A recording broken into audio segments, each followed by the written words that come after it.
Hey, how's it going? David Taub here. Hope all's going well, and I hope your guitar and musical journeys are going famously. And today I have 3 tips for you that will easily make your playing sound more bluesy, more authentic. And these are 3 things that you could easily assimilate into your playing, blast it across all your playing, and have really quick results. And I've been getting a lot of emails and posts from students and players saying, hey, I'm having some challenges with my lead playing. It's sounding a lot just like scales, and it doesn't have it doesn't have that vibe or feeling. It's just sounding like notes. And this is something that you could do that's really going to help you with that also. And if you'd like some killer jam tracks to practice these techniques over, because jam tracks are just an absolutely invaluable resource for students, right? So you could kind of put what you're learning into a musical context. And I'll tell you what, I'll send you 6 killer sounding tracks, because life's too short to play over crappy sounding tracks. You got to have tracks that are really motivating and empowering, right? So click on that link in the YouTube description box. I'll send you my jam track coach. 6 killer jam tracks. You'll get those, plus you'll get 2 ebooks. And in the ebooks, I explain track by track. I do an analysis. Okay, here's the track. These are the chords. These are scales that you could try and why they work. So I set up like a practice template for each track by track. So you get the 6 tracks and the 2 ebooks. It's a great practice tool. I'll send them both to you for free. Just click on that link below. So the first thing I want to show you is how to make your notes sound a little bit more definitive and to have a little bit more space, and they really come alive. And this is going to help you sound more bluesy. Let me give you an example. What I'm talking about is adding more space in your playing by killing your note.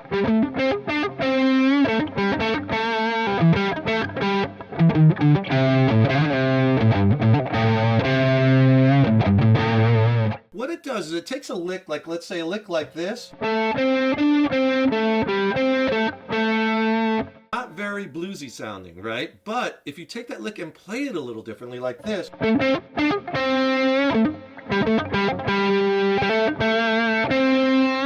See, all of a sudden you're going to get that bluesy flavor. And all I'm doing is I'm spacing the notes out a little bit more, but I'm killing the notes as I'm playing them. And I'll show you a couple different ways you could do that.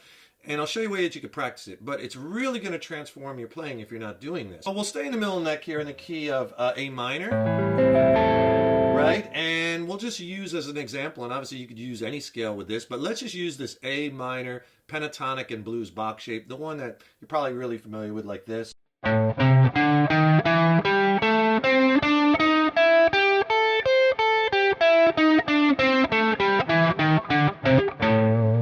What you're going to do is, instead of playing it like this, like you hear the notes ringing into one another, I want you to try it like this. Okay? And what I'm doing there is I'm killing each note as I'm playing it. It's not a palm mute. It's not. What I'm doing is I'm killing the note. And how I'm doing it is I'm just releasing pressure with my first finger or my third finger, whatever finger I'm using to play that note. I leave it on the string. I don't come off, but I just lightly pull it off. So I'm still pressing on the string, but I'm not totally fretting the note. I'm just lightly resting on it. And it kills it. You could kill it with, some guys kill it with their right hand too. Right, almost like a little harmonic. You could do that too, but I think it's easier for most students.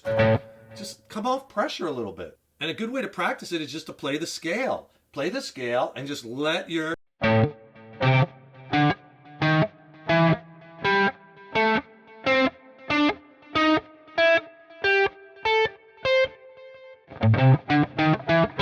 you can get a little quicker. Now with your licks, like we'll take that same kind of similar lick. Hear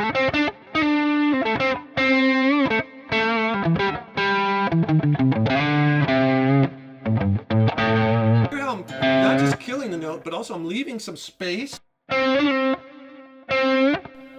And I'm also sometimes doubling up on the note. And resolve a lot of your licks to the root notes, right? Or A's. We're in A minor. Try with some simple little licks It's going to make a big difference. And if you could do me a huge favor, please subscribe to the channel. You know, subscribing to the channel, that really helps us to keep bringing the content. And ring that subscription bell, because then you'll be notified when I have new lessons posted. And leave a comment below. Let me know how you like this lesson. Let me know what lessons you'd like to see going forward. And if you like the video, please click the like button. Give it a thumbs up, share it, and thank you so much for your support. Now, the next two tips have to do with what I call micro string bending, using micro bends. And these make such a big difference into making your playing sound more bluesy. And I'm going to show you a couple places that you could do this within that scale. So you have your minor pentatonic scale, we're in A minor. So if you take this note here, our G note, that is our flat 7. It's always a whole step behind the root. Right? So take that note and you're just going to bend it a little bit sharp. Right? That's not even a half a step. It's like a quarter step or a little less. But you're going to bend it sharp. And just that little bend adds so much as far as making your playing sound a lot more bluesy. Let me play a lick first. Not very bluesy sounding, but watch when I add a couple micro bends.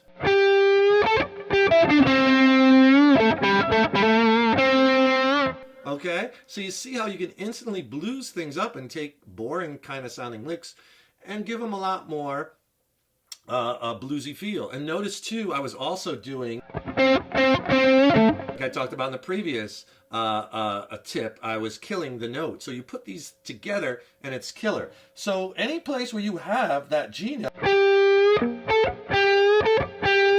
and again, it's just a little push up. Doesn't take a lot, and don't bring it down, because it sounds more impactful when you don't release it on that quarter step.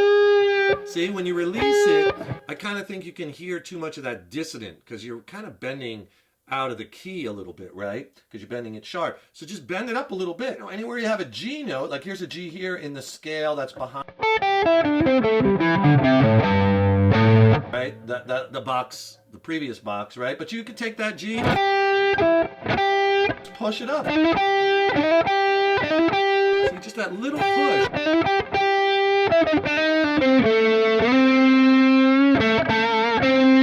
And I'm getting these bluesy flavors, right? Okay, so that's one. You could concentrate on that flat 7 for a microbend. And another one is this note, bending the C, which is the flat 3rd in A minor. And that's a really good one to do this micro bend on, because you're almost inferring you're bending it to the major 3rd. And that's nice because, you know, you get that bluesy minor major kind of thing going on. So again, I don't bring it down, just a little sharp. Here I'm resolving to the root. Have our lick that's not so bluesy.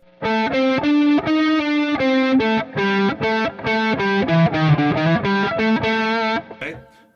Lame and bland, and you could make it into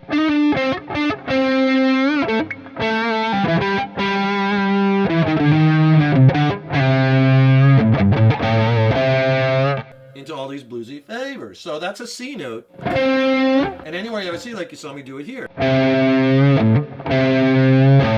Again, resolving to my A. Another C here. This is the 8th fret on the high E. So that flat 3rd is an awesome micro bend. And again, we're just kind of just pushing that up a little bit, quarter step or less. And we're finding all the C notes in the key.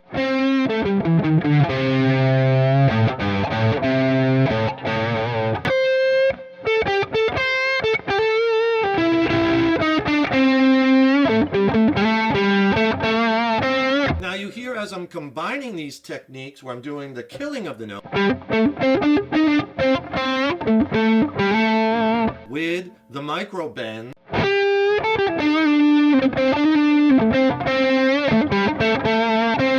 and you really have some bluesy stuff. I want you to practice the killing of the notes like we did in the first tip. And then for these micro bends, remember, it's just a little bit of a push. Quarter step, you could either push up or pull down, but don't release the bend and hear it, because then it'll be too dissonant. And resolve to a lot of your root notes, and you could really get some cool sounding licks that will instantly sound more bluesy than if you're not doing these things. And that's 3 tips that you could instantly employ in your playing, and it's going to make your playing sound more bluesy, more authentic. Don't forget to click on that link in the YouTube description box below and get my Jam Track Coach. I'll send you 6 killer sounding tracks and 2 ebooks. It's a killer practice tool. I'll send it to you for free. Just click below. And also don't forget to subscribe to the channel, because that really helps us to keep bringing the content, and ring that subscription bell and you'll be notified when we have new lessons posted. Thanks so much for watching. I wish you the best in your guitar journeys. Stay positive. Keep having fun with those guitars. And remember, your guitar playing is an evolution. So take care. Rock on. See you in the next one.